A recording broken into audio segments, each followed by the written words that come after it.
kembali terjadi. Mengakui adanya perundungan atau bullying terhadap salah satu anak didik mereka.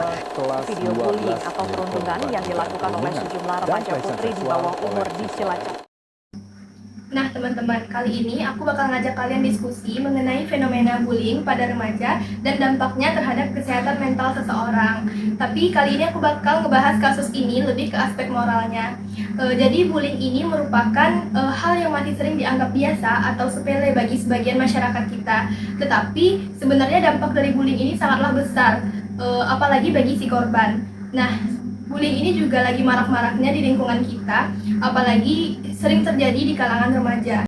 Nah betul, bullying itu emang sering banget terjadi sekarang kan. Nah iya, jadi bullying ini juga bukan cuma soal kekerasan fisik, tapi juga bisa berupa hinaan, cemoohan, body shaming, mempermalukan orang lain. Bahkan juga bullying ini bisa melalui media sosial, yang dimana kalau di media sosial itu biasa disebut dengan cyberbullying.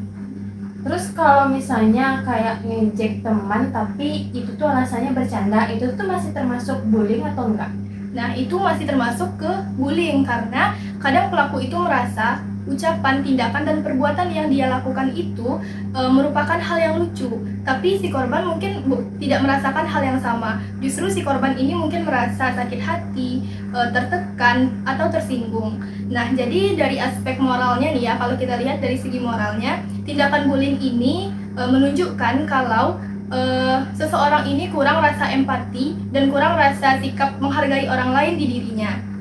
Berarti moral itu berkaitan dengan cara kita memperlakukan orang lain ya? Nah betul, jadi moral itu bukan cuma soal sopan santun, tapi bagaimana kita itu bisa menjaga ucapan dan tindakan kita agar tidak menyakiti perasaan orang lain.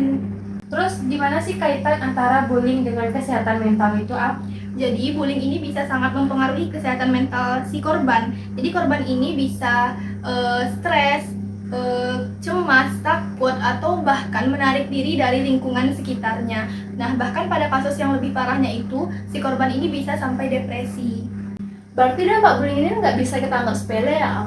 Iya, kita tidak bisa menganggap sepele dampak dari bullying karena kadang si pelaku ini gampang melupakan tindakan atau ucapan yang ia lontarkan, sedangkan si korban pasti akan terus mengingatnya dalam jangka waktu yang lama.